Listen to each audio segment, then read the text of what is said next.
identificar, então, uma criança com dificuldade de aprendizagem em sala de aula. Será que hoje nós temos muitas crianças com dificuldade de aprendizagem na sala de aula? Essa é a minha primeira pergunta para vocês. Na sua sala de aula, no seu contexto de educação, tem muita criança que apresenta dificuldade de aprendizagem? De onde será que eu tenho visto ou de onde será que tem surgido tanta dificuldade de aprendizagem? Né? Aí tem uma fotinho do autismo para a gente fazer a reflexão, né? As mãos coletivas para o trabalho com a diferença, as mãos coletivas para o processo de ensino e aprendizagem, para a efetivação da inclusão. E aí a gente vem para a nossa pergunta. Todos nós aprendemos da mesma forma? Você aprende da mesma forma que eu? Você aprende da mesma forma que a Mara? Você aprende da mesma forma que a sua irmã, que a sua colega? Todo mundo aprende da mesma forma? Quando você estava lá na escola, né, se transporte lá para o seu tempo de escola e pense com você assim, como eu gostava de aprender, o que mais me chamava a atenção nas ações metodológicas do meu professor. Né? O que ele fazia na aula, qual era o dia que eu gostava, qual disciplina que mais me chamava a atenção. Então, essa é a nossa primeira reflexão do dia. Todos nós aprendemos da mesma forma? Será que nós também não tivemos as nossas dificuldades de aprendizagem no contexto escolar em que nós estudamos? Será que hoje nós ainda não temos algumas dificuldades de aprendizagem? Será que hoje eu ainda não tenho preferências para aprender? Eu gosto do workshop, eu gosto do artigo, eu gosto do vídeo, eu gosto da interação. Olha só, a gente vivenciou 2 anos de pandemia que nos ensinou muitas coisas e nos mostrou muitas limitações que nós tínhamos, principalmente nas questões de tecnologias. Quantas coisas nós precisamos aprender, quantas coisas nós precisamos reaprender. Quantas coisas a gente precisou reestruturar dentro de nós para dar conta desse processo ensino nesses 2 anos que foram à distância. Quantas vezes a gente se sentiu sozinha nesse processo de ensino e aprendizagem. Então, olha só, aprendemos da mesma forma. Quanta gente descobriu nesse período que gostou do online, que gostou de trabalhar com vídeos, de trabalhar de forma à distância, em EAD, quanta gente odiou. Olha a gente se descobrindo, a gente fazendo relações com o que nós gostamos. E isso é neurológico. Isso vai se fixando no nosso sistema nervoso central e vai nos trazendo prazer para que a gente possa seguir naquele processo de aprendizagem, né? Então, a gente tem aqui, nossas preferências de aprendizagem, elas são extremamente diferentes. Se a gente começar a pensar, um gosta de aprender ouvindo, outro gosta de aprender escrevendo, outro gosta de aprender lendo, outro gosta de aprender ouvindo vídeo, outro gosta de aprender fazendo interação com o outro, escutando os exemplos que acontecem dentro da sala de aula. Cada um tem um despertar de aprendizagem diferente do outro, né? Olha que interessante. Né? Como é que eu gosto? Você já pensou nas suas preferências de aprendizagem? Então, nós professores, né, nós psicopedagogos, nós pessoas envolvidas no processo de educação, a gente também precisa entender as nossas preferências. Como é que eu gosto de ensinar a minha criança? Qual a minha maior preferência para traçar a minha ação metodológica? Eu gosto muito de explicar. E aí, então, as minhas aulas, elas estão cheias da metodologia, da aula expositiva, da explicação. Mas aí, pronto, eu também tenho que pensar nessa criança. Será que todas as crianças gostam de aprender só ouvindo a explicação? Será que elas não gostam de falar também? Será que elas não gostam de escrever? Será que elas não gostam de ler? Será que elas não gostam de ouvir o vídeo? Será que elas não gostam de atividades lúdicas? Então, na minha ação metodológica, além da minha preferência de ensinar e de aprender, eu tenho que possibilitar que essa criança aprenda das diversas formas. É na minha ação metodológica que eu coloco um pouco do ouvir, um pouco do escrever, um pouco do ler, um pouco do brincar, um pouco do participar, para que essa criança que aprende de formas diferentes tenha acesso a todas as possibilidades metodológicas do aprender. Quem é responsável por isso? Nós. Nós somos responsáveis por isso dentro da nossa ação pedagógica. Então, professor, muito importante, é na nossa prática pedagógica que nós colocamos todas as formas de aprender e chegamos, então, no sistema nervoso central de todas as crianças. Essas diferenças de aprendizagem, como eu falei, anteriormente, elas estão presentes na nossa sala de aula. E eu preciso entender um pouquinho como esse cérebro se organiza. Eu preciso entender um pouquinho dessas dificuldades de aprendizagem. E aí eu convido vocês a virem para o Grupo Rema, a fazerem uma pós-graduação com a gente. Hoje a gente fala de uma forma mais rápida, de uma forma mais abrangente, porque a gente tem um tempo pequeno aqui, mas lá nos nossos cursos de pós-graduação, por exemplo, o curso de psicopedagogia, você vai ouvir falar de cada dificuldade de aprendizagem, que pode ser neurológica e que também pode ser externa. Você vai ter dicas de intervenções durante uma disciplina toda, quando falar de deficiência intelectual, quando falar de TDAH. Uma coisa muito importante que a gente precisa olhar nas nossas crianças também para a identificação da dificuldade de aprendizagem é a questão motora, e às vezes é uma das coisas que a gente dá menos importância. Como essa criança se organiza no espaço, como essa criança se organiza no seu próprio livro, como essa criança organiza seu material na bolsinha, na bolsa, no seu estojinho ali de lápis, como essa criança organiza o seu corpo para passar entre as cadeiras. A gente também precisa pensar como essa criança aprende, mas eu preciso olhar, além de processo ensino-aprendizagem, como ela escreve, como ela lê, como ela organiza seu pensamento, como ela fala, eu também tenho que pensar nessa ação motora. Então, a gente também, aqui no Grupo Rema, tem a pós de psicomotricidade que vai ajudar bastante você a entender esse conceito e como olhar e como fazer as intervenções. E aí, como é que o professor, então, identifica as dificuldades de aprendizagem neste contexto de sala de aula? Eu trouxe uma imagem bem que eu gosto bastante, que me impacta bastante quando eu olho essa criança saindo da sala, com a professora colocando ele para fora. E aí, qual é a dificuldade que ele apresenta? Por que ele está saindo? Como eu, professor, faço essa mediação de aprendizagem com ele? Por que eu estou colocando ele para fora?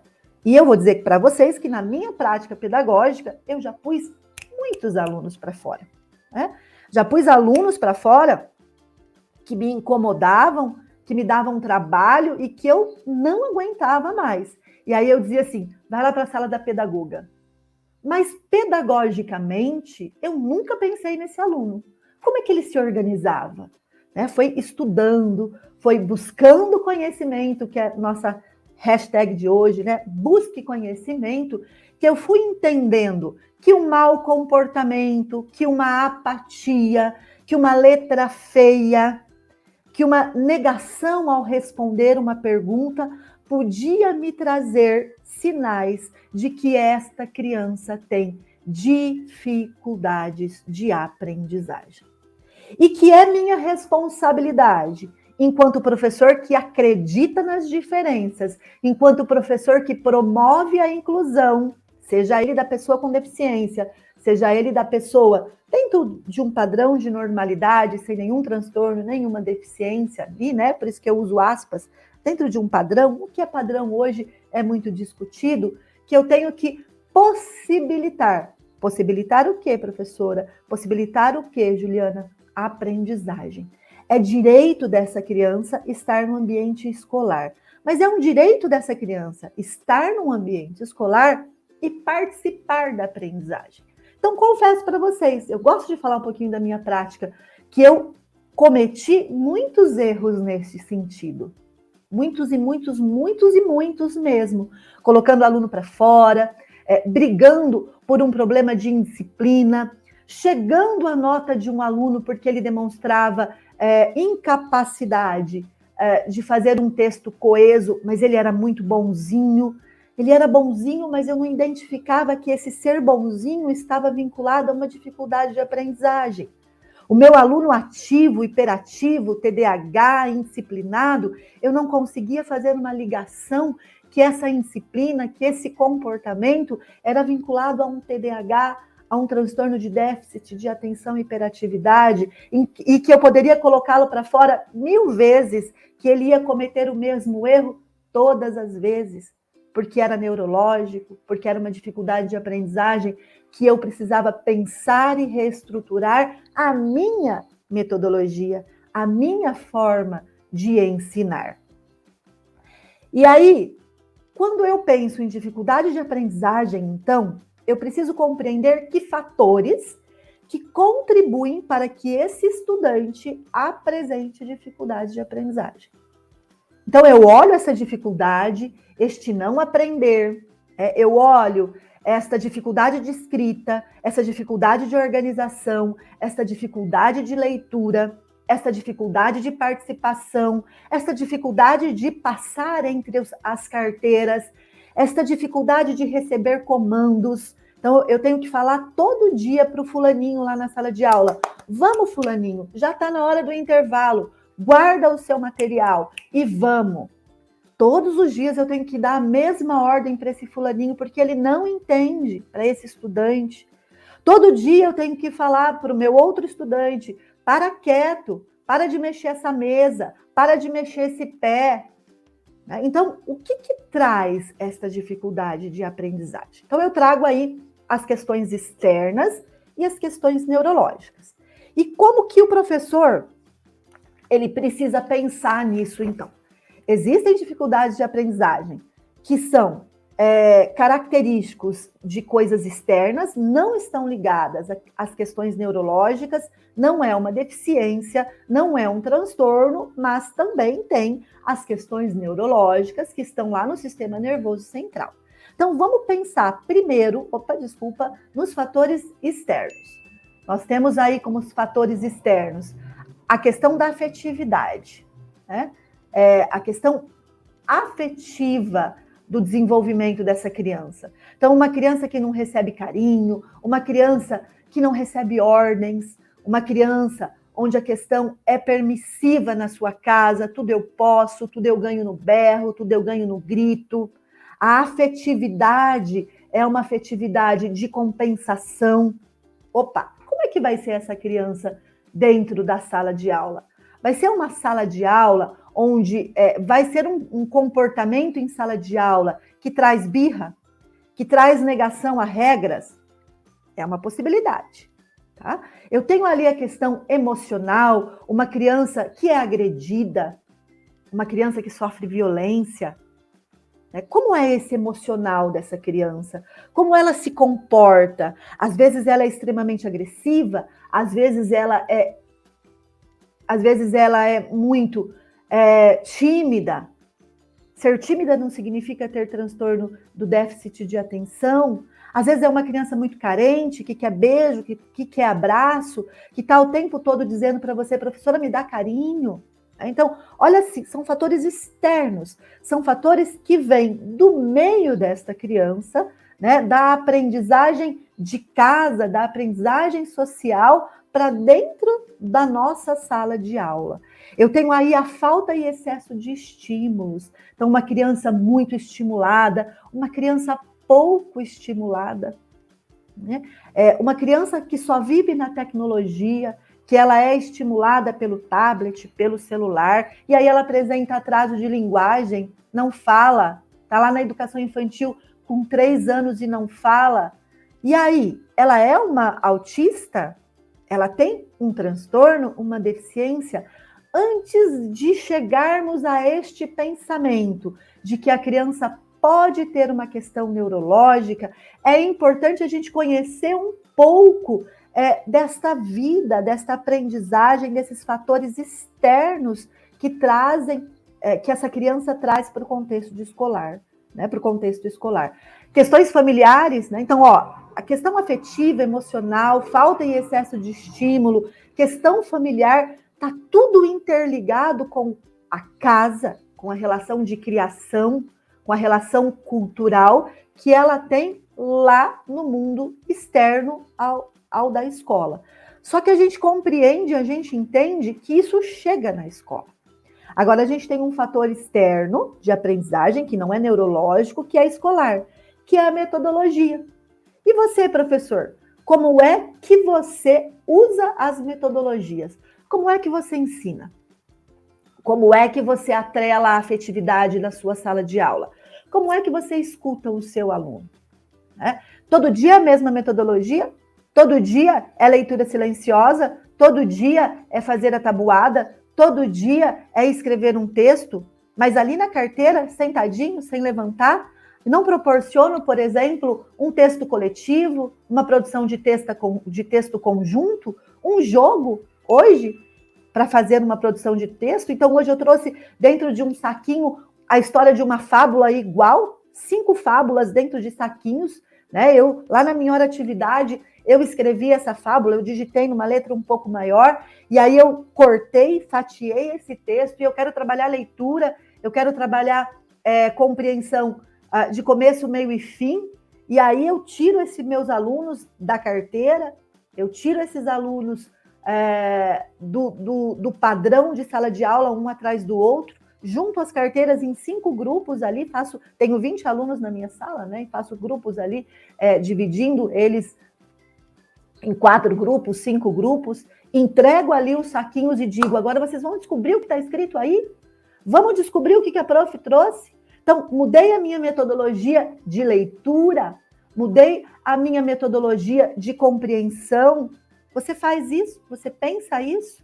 Né? E aí, eu também já trabalhei questões psicomotoras, porque eu estou levantando, eu estou trabalhando esse corpo, essa organização, e aí depois eu vou fazer a leitura coletiva, eu vou ver quem acertou, quem errou, quem não conseguiu compreender, e vou estruturando esse texto junto com os alunos. Bem, então, no primeiro momento, quando eu percebo as dificuldades de aprendizagem na minha sala de aula, eu tenho lá 5, 6, 7, 8 alunos que estão demorando para avançar na aprendizagem, primeiro vamos pensar na metodologia, depois vamos pensar no que ele traz externamente e vamos construir aí ações metodológicas que podem colaborar. Bem, falei dos fatores externos, agora vamos para os fatores biológicos e neurológicos.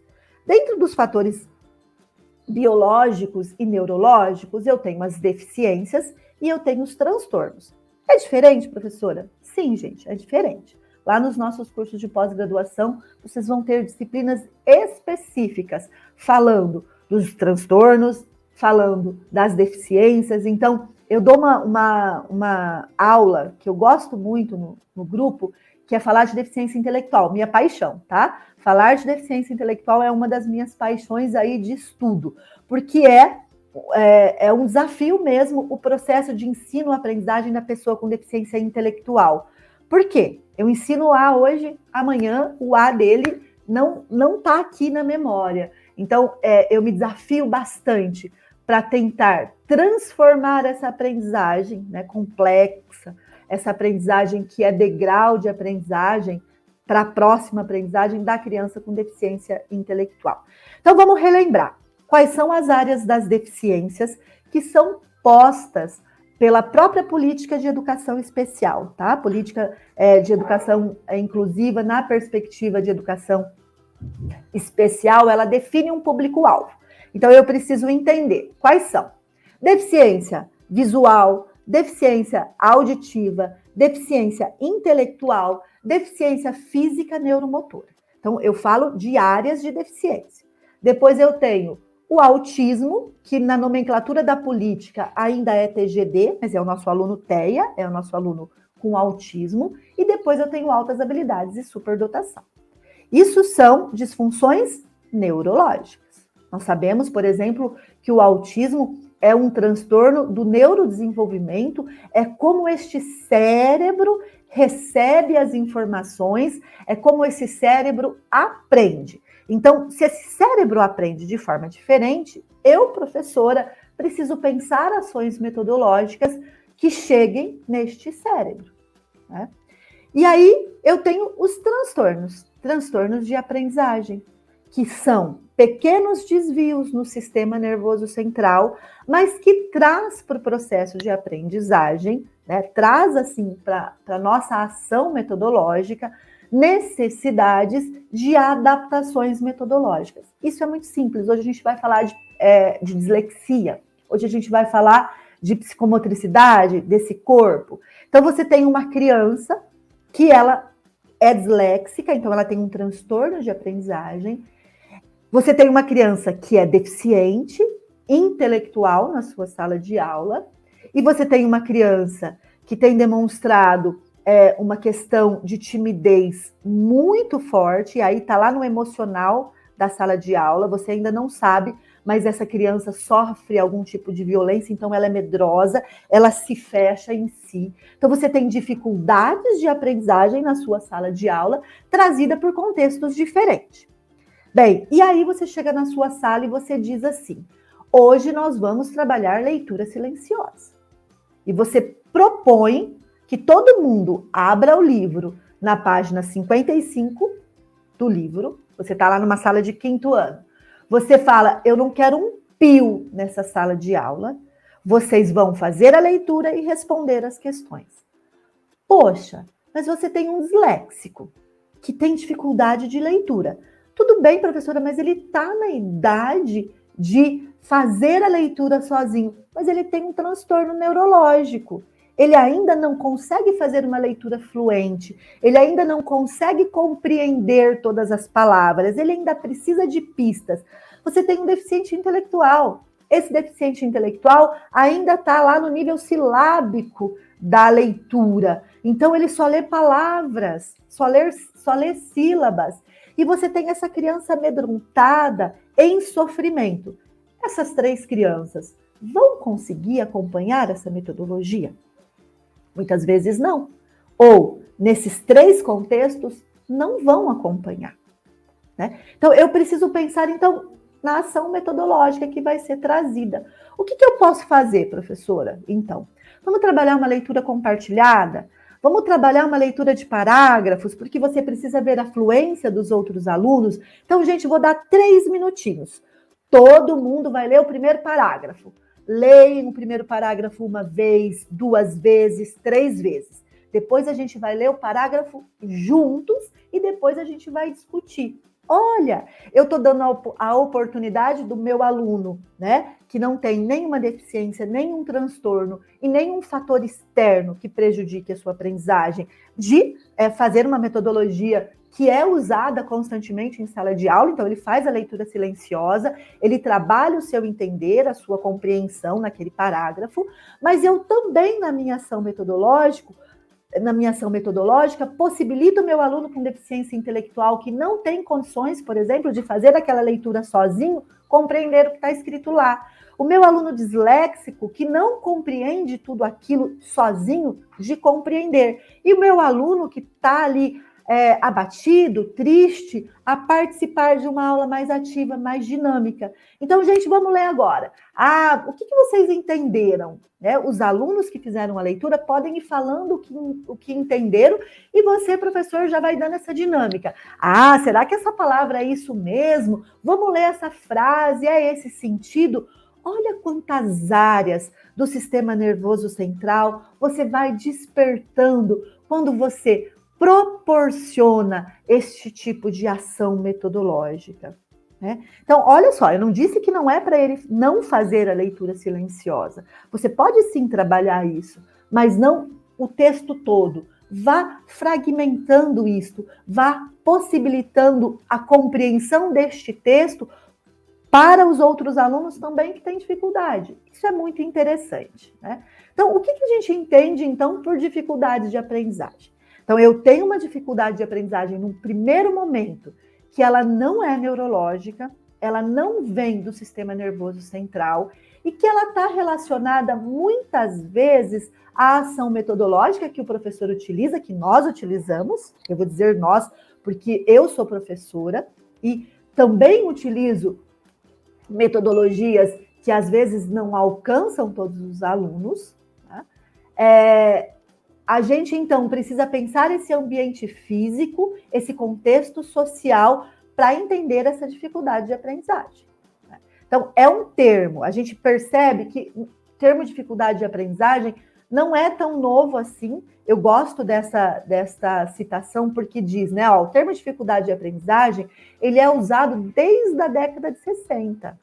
Só que lá na década de 60, a gente ainda falava de uma escola que era extremamente segregadora, que vinha numa política de educação especial, por exemplo, integradora. Ou seja, se você tem uma dificuldade, aí o termo discapacidade, se você não consegue compreender essa estruturação de processo e aprendizagem vinculada a uma escola extremamente tradicionalista, fica na sua casa.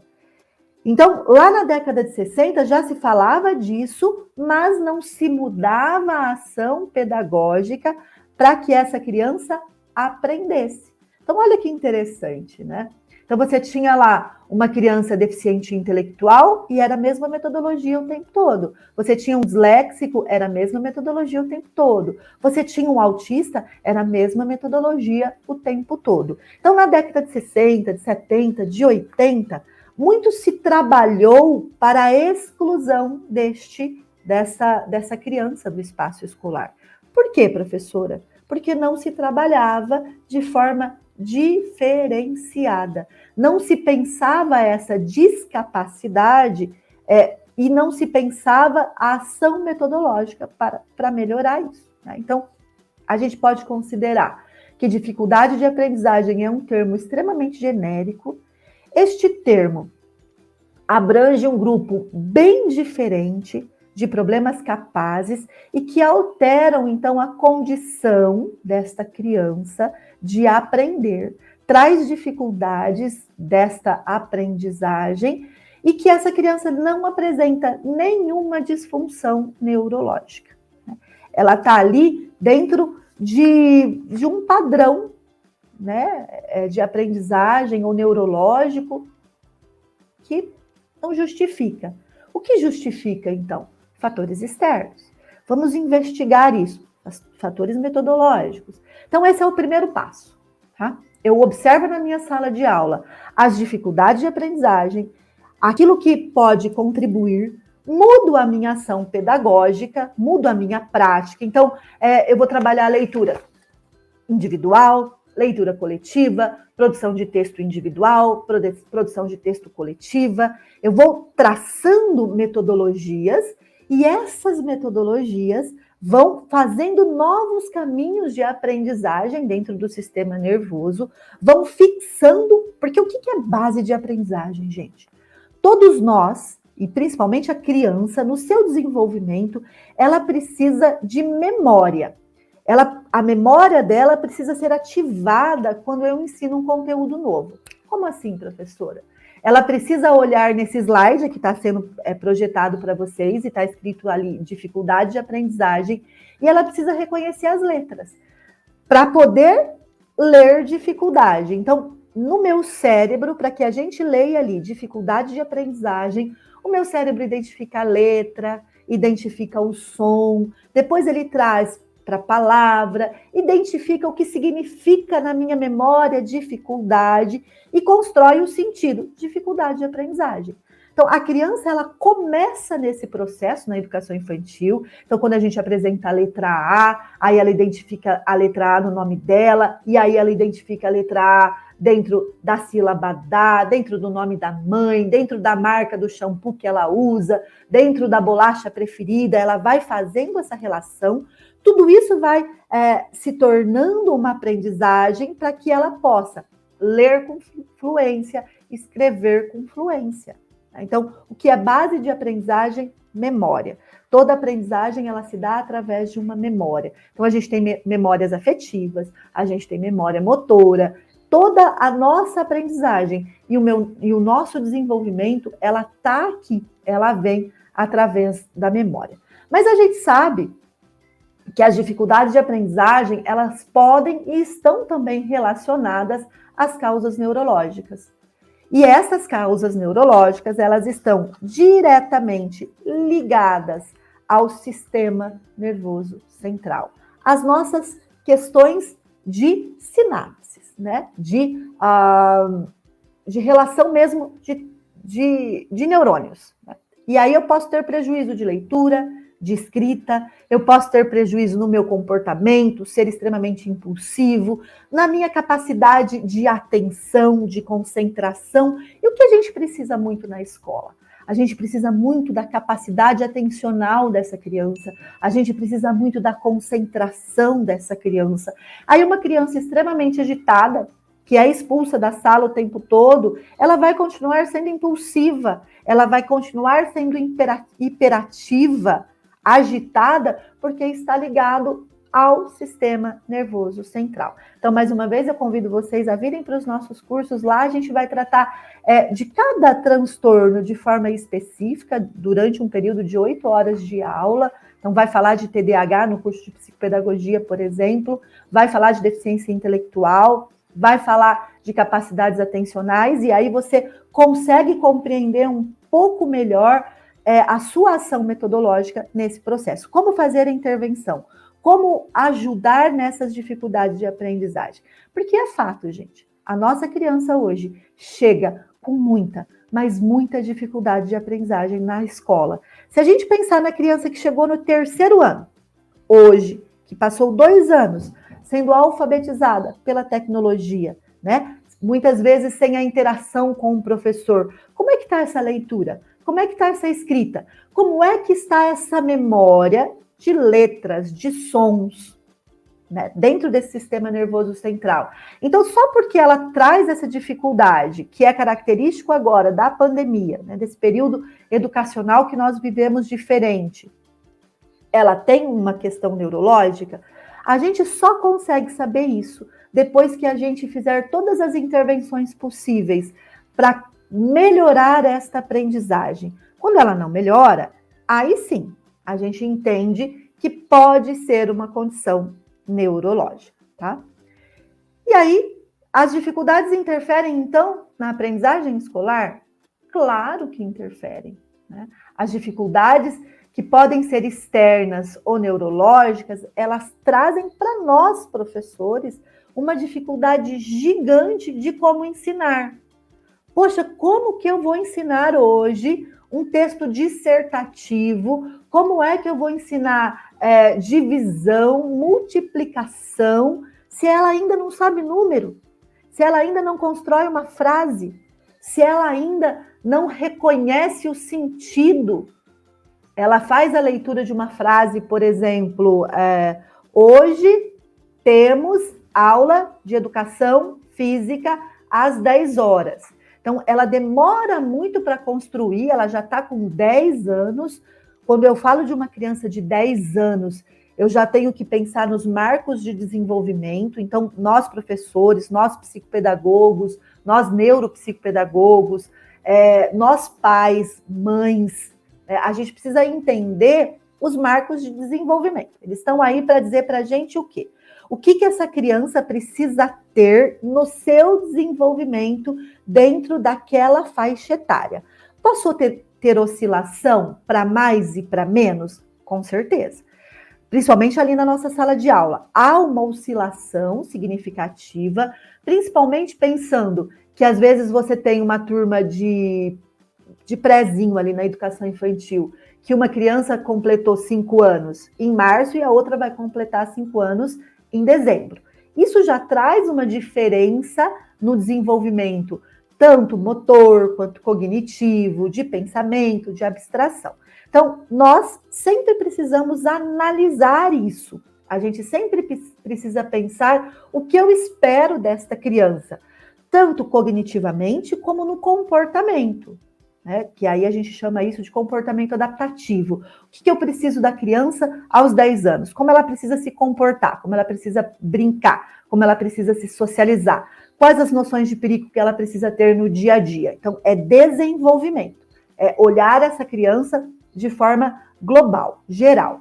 Bem, e aí, estas dificuldades de aprendizagem traz para nós, educadores, professores, psicopedagogos, uma necessidade de pensar estruturas, e aí eu gosto bastante dessas 3 imagens, que é encaixar as peças do quebra-cabeça, colocar nessa cabeça todos os tipos de aprendizagem, então aprendizagem tecnológica, aprendizagem cognitiva, né? A complexidade de compreensão da construção da língua escrita, da língua falada, e diminuir, então, esses pontos de interrogação. Fazer com que a criança leia e compreenda. Mas como ensinar, então, um texto dissertativo, né? Uma produção de texto argumentativa, que eu preciso, lá no 6º ano, 7º ano, para uma criança que ainda faz leituras de palavra? Se essa criança está nesse nível, ela não tem uma dificuldade de aprendizagem causada pelo externo, por uma questão emocional, por uma questão metodológica. Ela tem uma deficiência, provavelmente uma deficiência intelectual. Ela vai participar da minha aula do mesmo jeito. Eu vou dar o mesmo conteúdo, eu vou dar o mesmo estímulo de aprendizagem. O que muda? O que ela vai construir. Então, como é que eu posso pensar? Olha, o meu estudante, ele vai me apresentar um texto na oralidade. Então, conta para mim, Juliana, o que você entendeu desse tema que a gente falou? O que você está entendendo da guerra na Ucrânia? Você está vendo na televisão? O que é isso para você? Então, enquanto os meus outros alunos, eles escrevem o texto, argumentando, e dizendo, então, de forma escrita o que eles pensam, o que eles acham, este meu aluno que tem dificuldade de aprendizagem por uma deficiência, eu possibilito que ele também fale do assunto, compreenda o assunto de uma forma mais simples, tá? E aí, como é que a gente observa essas dificuldades de aprendizagem em sala de aula? Temos diferença aí, né? A gente sempre chega na dificuldade de aprendizagem através da avaliação. Então, é quando eu tenho o fracasso dessa criança no processo avaliativo, que é uma organização das instituições de ensino. Nós precisamos sempre quantificar esta aprendizagem. Lá na educação infantil, a gente também avalia processo de desenvolvimento, através de relatório, né, de relatório descritivo, através de portfólio. As avaliações, as formas de avaliar na educação infantil, elas são várias. Mas o que é a avaliação? Seja na educação infantil, seja no ensino fundamental, anos iniciais, seja no ensino fundamental, anos finais, no ensino médio, na graduação, o que a avaliação traz como subsídio para a gente? É a reflexão, é a análise de aprendizagem. Ele conseguiu aprender? Ele deu respostas corretas? Olha só, numa sala de aula onde 30%, 40% dos alunos demonstram dificuldade de aprendizagem e eu consigo perceber que aquela questão avaliada teve um índice significativo de erro, isso precisa servir para o professor dizer assim, eu não ensinei direito. Talvez o problema não esteja no aluno, mas sim na minha ação metodológica. Então, a gente tem aí a avaliação nos dando vários subsídios para o pensamento dessas dificuldades de aprendizagem. Então, o que significa avaliar? Supõe-se ter habilidade e sensibilidade para poder ver a abstração, a reflexão, o método, a organização, a criatividade em situação de todo dia. Só que eu também preciso avaliar como ele utiliza essa aprendizagem no seu dia a dia. Então, você está lá avaliando os conceitos dentro, fora, de um lado, de outro, em cima, embaixo, e você dá um desenho para a criança da educação infantil pintar. Ela errou tudo. Ela não identificou. Mas olha essa aprendizagem na questão usual. Quando você pede para ela, pega o giz dentro do armário para a professora, coloca o seu caderno dentro da bolsa. Os conceitos estão adquiridos para que ela possa usar, mas eu ainda preciso trazer para uma questão mais abstrata, que é a relação de escrita. Então, a avaliação é o repensar. E aí, quando eu repenso, modifico e avanço, mas ainda algumas crianças ficam, significa, então, que realmente eu posso ter uma dificuldade de aprendizagem para além de fatores externos, vinculados, então, a uma questão neurológica. O que eu preciso observar? Como essa criança aprende, como ela organiza seu material, como ela estrutura seu pensamento. E aí eu deixei isso em vermelho, né? Como é a coordenação motora, como é seu equilíbrio, como é a sua relação com o corpo e espaço, como é a sua lateralidade.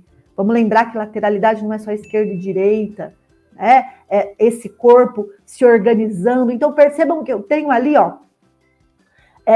espaço, lateralidade, corpo, na carteira, sentado para o processo de escrita, coordenação visomotora, como é que eu organizo, então, meu pensamento, como é que eu começo uma história e acabo uma história, como eu brinco, como eu me relaciono com o outro. Então, eu preciso fazer toda essa observação e, às vezes, essa observação precisa que eu perca 5 minutos do meu café, 6 minutos do meu tempo da hora de atividade para dar uma olhadinha ali na aula de educação física, para que no conselho de classe a gente fale de desenvolvimento, mudar aí a minha forma também de analisar essa dificuldade de aprendizagem para trazer intervenções ali. Então, o olhar que eu tenho que ter para o fracasso que essa criança tem na atividade avaliativa indica justamente que eu preciso repensar a minha ação metodológica. E aí, quando eu não alcanço isso, posso ter, sim, uma questão neurológica. Então, ao considerar critérios através da observação de como essa criança aprende, de como adaptar as práticas pedagógicas de acordo com a necessidade de aprendizagem daquele momento, é importante para que a gente modifique essa aprendizagem. Mas quando a gente tem o laudo também, essa criança já veio com um laudo, essa criança já tem um diagnóstico, ela é autista, ela é deficiente intelectual, ela é TDAH, transtorno déficit de atenção e hiperatividade, ela é transtorno opositor desafiador, ela já traz aí, eu preciso compreender este laudo como caminho pedagógico para a aprendizagem.